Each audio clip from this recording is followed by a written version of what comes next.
The check is torn before she can even finish her sentence.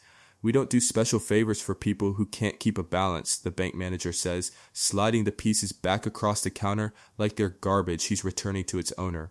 Eleanor Vance doesn't move. She doesn't raise her voice. She simply looks down at the two halves of a cashier's check, 71 years old, in a coat she's had since her husband was alive, standing in a lobby with marble floors that cost more than most people's homes, and she says nothing at all.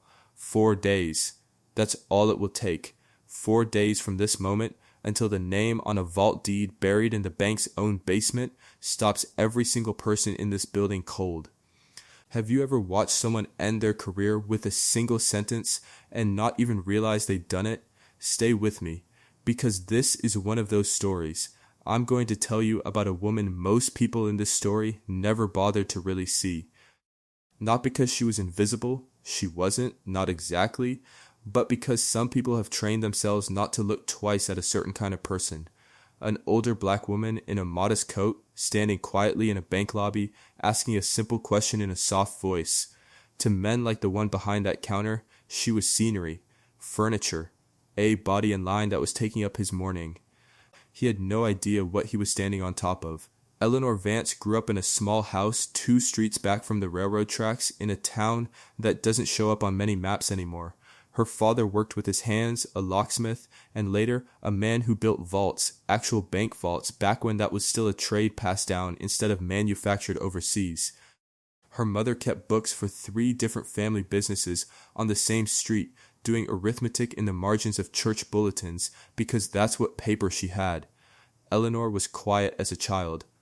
Watchful, the kind of girl who noticed which teacher graded fairly and which one didn't, who remembered names, who could tell you the going rate of a dozen eggs at 4 different stores because she'd walked past all of them on the way to school. She wasn't flashy, she never wanted to be, but underneath that quiet was something that never left her, a kind of steadiness, an unwillingness to be rattled that people sometimes mistook for meekness.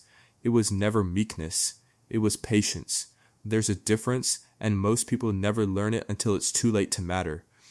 She met Marcus Vance the summer she turned 22. He was an engineer by training, self-taught in half of what he knew. The kind of man who read manuals for fun and kept a notebook of ideas in his coat pocket at all times. His family had been in the vault building trade for 2 generations before him, actual mechanical engineers who designed and installed bank vaults up and down the East Coast back when a vault was a marvel of gears and steel, not just a keypad in a server room. Marcus's father had built vaults for banks that are still standing today. Marcus himself had modernized dozens of them, retrofitting old mechanical doors with electronic systems while keeping the bones of the original engineering intact, because, as he used to say, the old steel still holds. It's the trust behind it that people forget to check. Eleanor didn't fully understand in those early years exactly what that meant. She understood it was honest work. She understood her husband was respected in a narrow, specific world that most people never thought about, the world of bank infrastructure, vault contracts, engineering easements. She understood he was careful with money, careful with paperwork, the kind of man who read every line of a contract twice before signing because he'd seen what happened to people who didn't. What she didn't fully understand, not until much later, was what her husband had actually built into the foundation of Ashford Trust and Commerce Bank, downtown 41 years ago. They married young. They built a life the way most working people do, slowly, carefully, one paycheck folded into the next. They didn't have children of their own, but they raised 2 nephews after Marcus's sister passed, and both of those boys grew up calling Eleanor Mama Nora even after they had children of their own. She worked as a school administrator for 30 years, the kind of job where you know every child's name in a building of 600 students, where you remember which kid needs a warm breakfast before anyone tells you, where you learn deeply, permanently, how to read a room and hold your composure in it, no matter what's happening around you. Marcus passed 6 years ago. A heart attack, sudden, on a Tuesday morning while he was reviewing blueprints at the kitchen table. Eleanor found him there. She has never fully spoken about what that moment did to her, and I won't pretend to know. Grief like that doesn't get explained, it gets carried. What she did know, in the weeks after his death, was that Marcus had left behind more paperwork than she expected. Old contracts, engineering diagrams, a locked file box that had sat in the back of their closet for over 3 decades, one she'd never once opened while he was alive, because he'd always said, "That's for later, Nora. That's not for now." She didn't open it right away. Grief has its own timeline, and hers didn't include paperwork.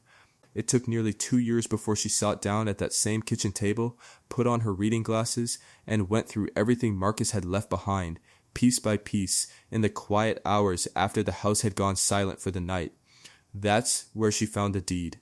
Not a house deed, not a car title, a vault easement and ownership instrument dated 41 years earlier, bearing the seal of Ashford Trust and Commerce Bank and the signature of its founding board. A document that Eleanor did not fully understand at first, dense with legal language about physical vault infrastructure, perpetual maintenance and access rights, and something called a reversionary ownership clause, but which, once she had it explained to her by a patient young lawyer 2 towns over, amounted to something extraordinary. When Marcus's father had built the original vault at Ashford Trust, back when the bank was young, undercapitalized, and desperate for a contractor willing to take partial payment in equity instead of cash, the bank hadn't been able to pay the full construction cost, so they'd structured a deal. The Vance family would build and maintain the vault, and in exchange, they would hold a permanent, transferable ownership stake in the physical vault structure itself, the walls, the door mechanism, the underlying security architecture, along with a contractual right of renewal and inspection that had to be honored by whoever held the deed, in perpetuity. Unless the family formally relinquished it, it had been renewed twice, once by Marcus's father, once by Marcus himself, quietly, in a quiet afternoon meeting decades ago that nobody at the bank still working there remembered, because everyone who signed it had long since retired or passed away. And then it had simply sat there, forgotten by a bank that had grown, merged, changed hands, rebranded, hired new leadership every few years, none of whom had ever bothered to trace the full ownership history of the one room in the building that mattered more than any other, the vault deed, and on it, in official language, one name, the Vance family. Now since Marcus's passing, Eleanor Vance. She didn't tell anyone. She didn't march into the bank waving paperwork. That wasn't who she was. She simply folded the document carefully, placed it back in the box, and kept it in her home safe, the way her husband always had, for later, not for now. She had no idea now was about to arrive. It started with something small. It usually does. Eleanor had banked at Ashford Trust her entire adult life, first with Marcus, then alone. Her account wasn't large, a modest pension, Social Security, a little savings from decades of careful living. She wasn't wealthy in the way this story is about to reveal. She was wealthy in the way that mattered to her, steady, unhurried, unbothered by things she couldn't control. The trouble began on a Tuesday morning in early spring when Eleanor came in to deposit a cashier's check, a reimbursement from an insurance claim on the roof of her home, $12,000, money she needed to pay a contractor who was already 3 weeks into the job. The teller who usually helped her, a young woman named Priya, was out sick that day. In her place was a new branch manager, a man named Grant Halbrook, 38 years old, transferred in 6 weeks earlier from a corporate office 2 states away, the kind of man who wore his ambition the way some men wear cologne. Too much of it, and you could smell it before he even opened his mouth. Halbrook had a habit, in his first weeks at the branch, of personally reviewing any transaction over $10,000 from what he called flagged accounts, a category that, as it happened, seemed to include an unusually high number of elderly customers and customers of color, though nobody at corporate had ever officially defined it that way. He would have told you, if asked, that he was simply being diligent, being careful with the bank's exposure. That was the language he used. It sounded professional. It sounded justified. It was neither. He called Eleanor to the counter himself. "Mrs. Vance," he said, glancing at his screen, "this check is drawn on an out-of-state insurer. We're going to need to place an extended hold on this." "How extended?" Eleanor asked, calm as still water. 10 business days. Could be longer, depending on verification. I need this money by Friday, she said. My contractors already started the work. Halbrook smiled the way men like that smile when they've already decided they're right. I understand that's frustrating. But we have to protect the bank. I'm sure you understand. She didn't argue. She simply asked if there was a supervisor she could speak with, someone who might expedite it. I am the supervisor, Halbrook said. This branch answers to me now. Eleanor nodded once, gathered her coat, and left without another word. That was disrespect number 1. Halbrook probably never thought about it again for the rest of that day. Disrespect number 2 came 8 days later, and it was worse, not because it was louder, but because it was crueler in its quiet, careless efficiency. Eleanor returned to resolve the hold, check in hand, contractor's invoice in hand, patience, as always, fully intact. By then the hold had cleared automatically, the funds had posted, and all she needed was to withdraw a portion in cash to pay the final invoice as she'd arranged. Halbrook was at the counter again. This time he barely looked up. I'm going to need to see 2 forms of ID for a withdrawal this size, he said. She provided them. Her driver's license, her social security card, which she rarely carried but had brought that day. Anticipating exactly this kind of friction, he looked them over slowly, too slowly, the kind of slow that isn't verification, it's performance. You understand, he said, sliding the cards back to her without quite meeting her eyes. We see a lot of fraud with senior accounts, people taking advantage. I have to ask, is anyone helping you manage your finances? A relative? Maybe? The question hung there. It wasn't really a question about fraud. It was a question about whether she was capable, whether a woman like her, at her age, in her coat, could possibly be trusted to know what she was doing with her own money. No, Eleanor said simply. I've managed my own money since before you were born, young man. I'll manage it a while longer. A woman 2 customers back in line let out a small, surprised laugh, quickly stifled. Halbrook's jaw tightened. I'll process it, he said, but I want to flag something on this account for review.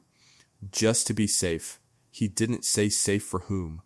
Eleanor took her cash, thanked him with perfect, cool politeness, and left.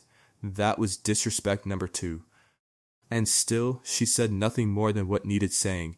She didn't call corporate. She didn't write a letter. She simply noted, quietly, the way she'd always noted things, the way she used to notice which teacher graded unfairly, and she kept walking. Disrespect number 3 is the one that changes everything. It always is. It happened on a Thursday, 3 weeks after the check, and this time Eleanor hadn't even come in for money. She'd come in because the bank had mailed her a notice, a form letter, generic, cold, informing her that due to recent account activity concerns, her safe deposit box rental, one she and Marcus had held for over 30 years, was being placed under a compliance review, and that in the meantime access would be temporarily suspended. That box didn't hold much, a few pieces of jewelry, some old photographs, and, folded carefully inside a manila envelope at the very back, a copy, just a copy, the original stayed at home, of a certain vault deed that Eleanor had quietly moved there 2 years earlier for safekeeping. Back when she still didn't fully understand what she was protecting. She came in, letter in hand, to ask why. Halbrook met her at the counter with the particular brightness of a man who believes he's finally caught someone. Mrs. Vance, he said, and this time there was something almost gleeful underneath his professional tone. I'll be honest with you. When an account holder starts showing this pattern, large check deposits, cash withdrawal requests, now wanting access to a safe deposit box on short notice, that raises real red flags for us. I have people to answer to. The bank has an obligation to protect itself. Protect itself from what, exactly? Eleanor asked. He hesitated, just slightly, as if choosing his words for an audience. There were 4 other customers in line behind her now, and Halbrook seemed suddenly aware of them. From exactly this kind of situation, he said. I don't make the rules, Mrs. Vance, but I do enforce them. And frankly, he lowered his voice, though not quite enough. In my experience, it's usually people in your situation who end up causing the biggest headaches for a branch. I think you'd want to make this easy for both of us. The room went very quiet. Not because anyone gasped, because everyone understood all at once exactly what he meant and exactly what he hadn't bothered to say out loud. Eleanor Vance did not raise her voice. She did not slam her hand on the counter. She did not demand an apology, though she would have been entitled to one twice over by now. She simply set the letter down on the counter, smoothed it flat with 2 fingers, and looked at Grant Hellbrook the way a teacher looks at a student who has just answered confidently and completely wrong. "You don't know who I am," she said quietly, "and you don't know what you're standing on top of." Then she turned, walked out of the bank, and drove straight home to open her safe. 4 days. That's what I told you at the start of this story. 4 days from a torn-up check to a moment that would end a career and change the way this bank thought about every single customer who ever walked through its doors again. Grant Hellbrook had no idea that clock was already ticking. Eleanor didn't go home angry. That surprised even her a little. She drove the familiar route with both hands steady on the wheel, past the elementary school where she'd once known every child's name, past the church where she and Marcus had been married 49 years before, and into the driveway of the house they'd bought together, back when the neighborhood was still mostly empty lots. She let herself in, hung her coat on the hook by the door the way she always did, and sat down at the same kitchen table where she'd found the box 2 years earlier. She didn't cry. She didn't call anyone to vent. She simply opened the safe, lifted out the manila envelope, and read the deed one more time, slowly, the way Marcus had taught her to read anything important twice through. Out loud if it helped. Then she picked up the phone and called the only person who had ever fully explained this document to her, a young attorney named Desmond Cole, 2 towns over, who had helped her with Marcus's estate and who had looked at this particular paper 18 months earlier with an expression she still remembered, the widening of his eyes, the long pause, the way he'd said, "Mrs. Vance, do you understand what this actually means?" He answered on the second ring. "Desmond," she said, "I think it's time." There was a pause on the other end, and then, quietly, "Are you sure?" "I'm sure," Eleanor said. "A young man at that bank just told me, more or less, that people like me cause headaches for branches like his. I'd like to discuss headaches with him properly, with paperwork." Desmond didn't laugh, though she could hear the smile in his voice. "Give me until Monday. I want to pull the full chain of title and confirm the renewal is airtight before we do anything." "I don't want to hand them a single thread to pull on. Take the time you need," Eleanor said. "I've waited this long." That was the turning point. Not shouting, not confrontation. A phone call, made quietly from a kitchen table 4 days before anyone at Ashford Trusted Commerce Bank would understand what was coming for them. Desmond Cole worked through the weekend. He was a careful man, the kind who'd built his small practice on doing unglamorous work well, probate, easements, old contracts nobody else wanted to untangle, and he understood immediately that what Eleanor was holding wasn't just old paper. It was a live legal instrument, a reversionary vault ownership interest, properly renewed twice, never formally extinguished. Filed originally with the county recorder's office and, as he confirmed after 2 days of digging through archive filings, never once challenged or bought out by the bank in over 4 decades. In plain terms, Eleanor Vance did not merely bank at Ashford Trust and Commerce. She owned, in a very real and legally enforceable sense, the physical vault at the heart of its main downtown branch.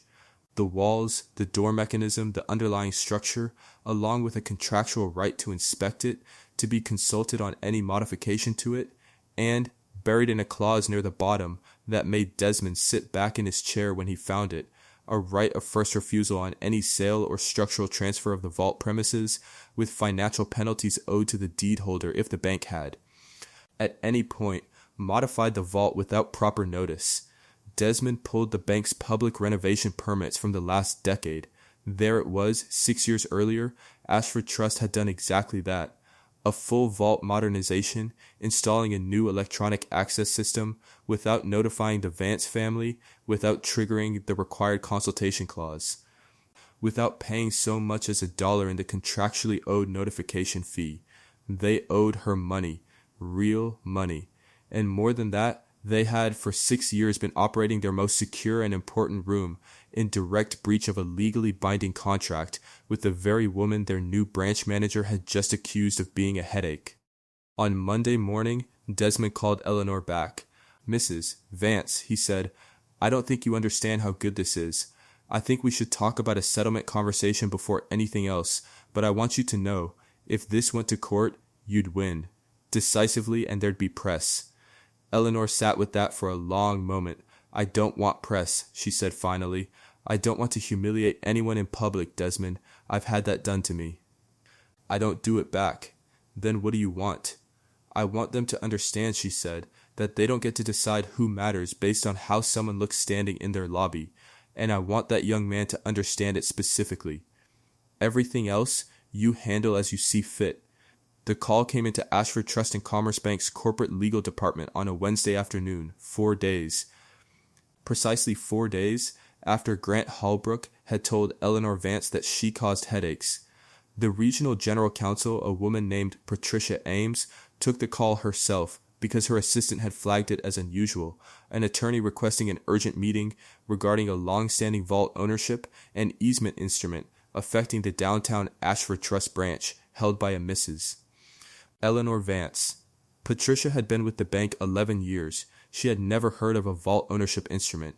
She assumed at first it was some kind of confused customer complaint, the sort of thing that occasionally landed on legal's desk before being redirected to customer service. Then Desmond Cole sent over the documents.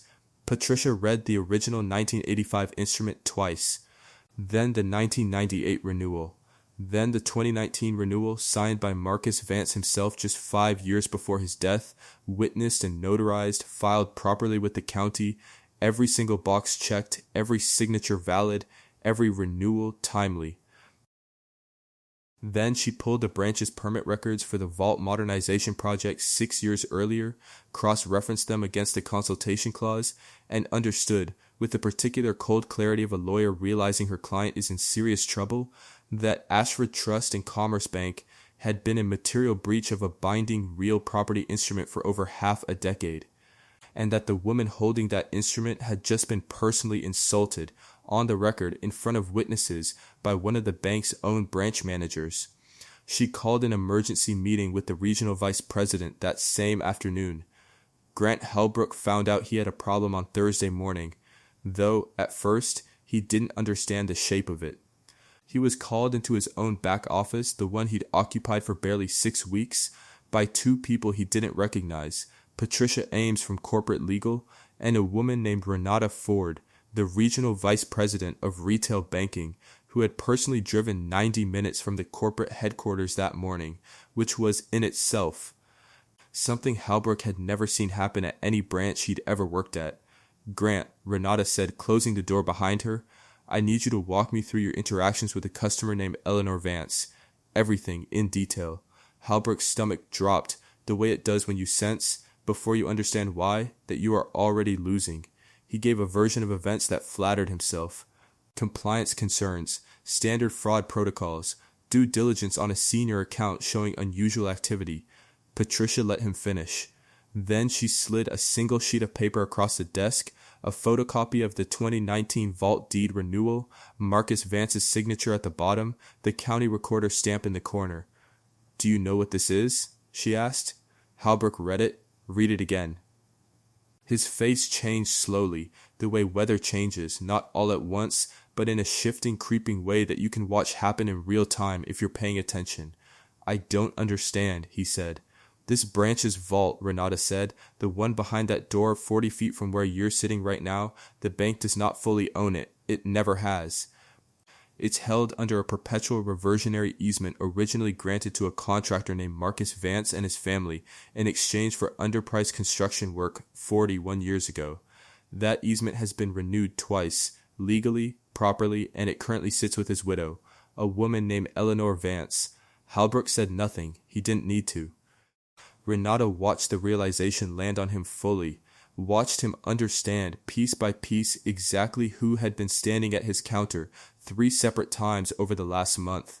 "The elderly woman," Patricia said quietly, "whose check you tore up, whose ID you scrutinized like she was a criminal, whose safe deposit box you suspended, and whom you told in front of witnesses that people in her situation cause headaches for this branch.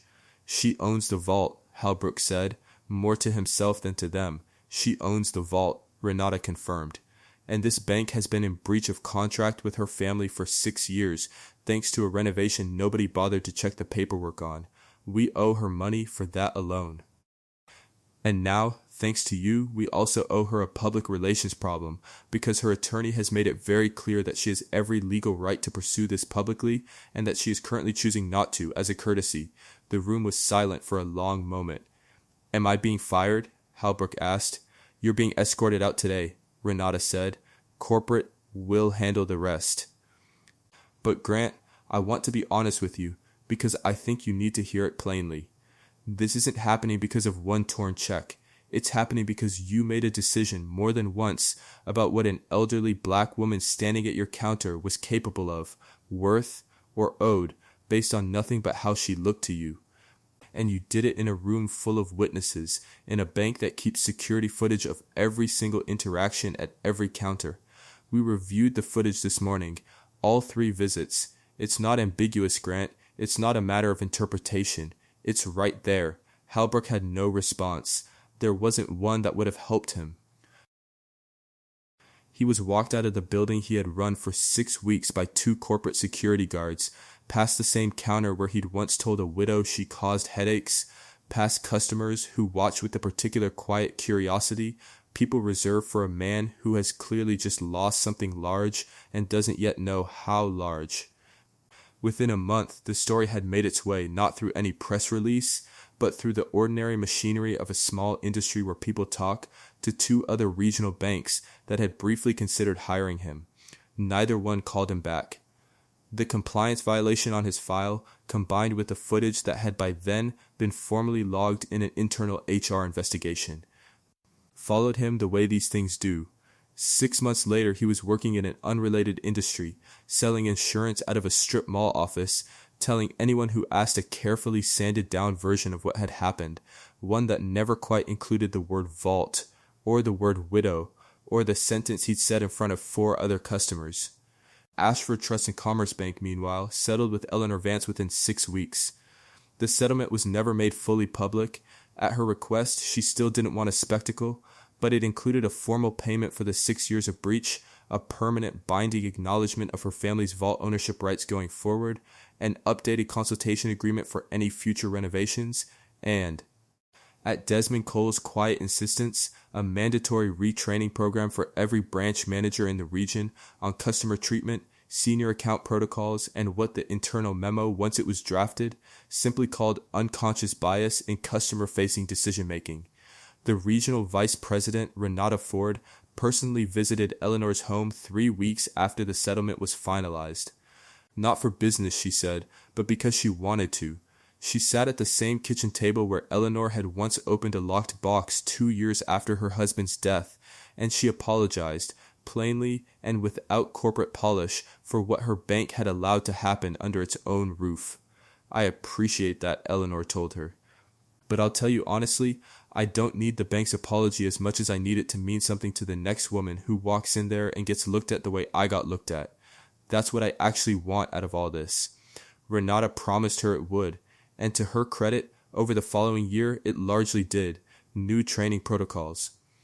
A revised compliance policy that removed the vague flagged account categories Halbrook had leaned on, and a framed copy of the original 1985 vault instrument hung, at Eleanor's specific quiet request, and against the bank's initial instinct to keep the whole affair as invisible as possible, in the lobby of the downtown branch.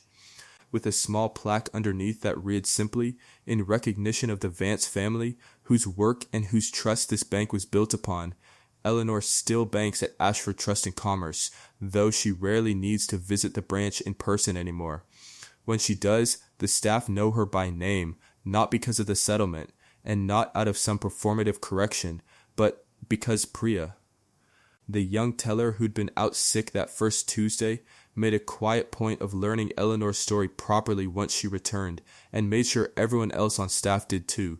She still wears the same kind of coat. She still carries herself the same understated way she always has, because that was never a costume for her, and it never needed correcting. The correction wasn't in her. It was in a system that had trained itself to look at a woman like her and see less than what was actually standing in front of it. She visits her husband's grave every Sunday the way she has for 6 years, and sometimes she tells him things out loud, the way people do when grief has softened enough to leave room for conversation again. She told him about the vault deed the week she found it. She told him, more recently, about a branch manager named Grant Halbrook and about what happened 4 days after he tore up her check.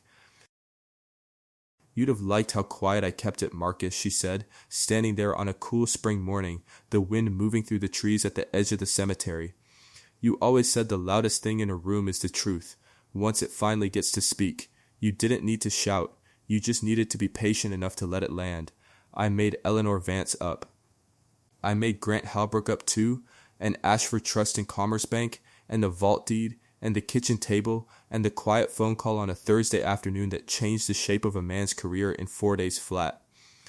But I didn't invent the feeling underneath all of it. I didn't invent what it's like to stand in a room holding your dignity together with both hands, while someone who knows nothing about your life decides out loud what you're capable of.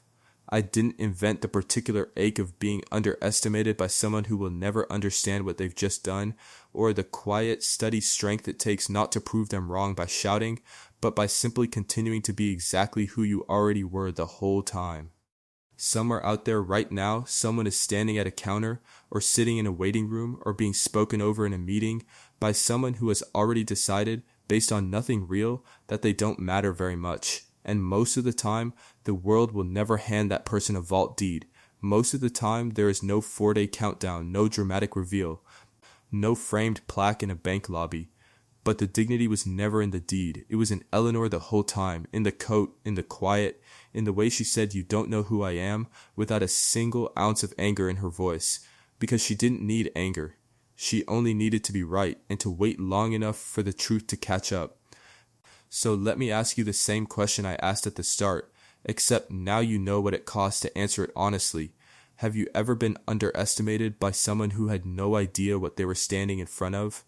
Have you ever watched someone destroy their own footing in a single sentence and known, quietly, patiently, that the truth would find its way to them eventually? Tell me below. I read every one of them, and I promise you, your story matters here as much as Eleanor's did. And if this one landed with you, if you know someone who has ever been called just the janitor, just the assistant, just the old woman in line, just the widow with the torn up check, share this with them. Not because it will fix what already happened to them, but because sometimes the only thing dignity needs is one other person willing to say out loud that they saw it too.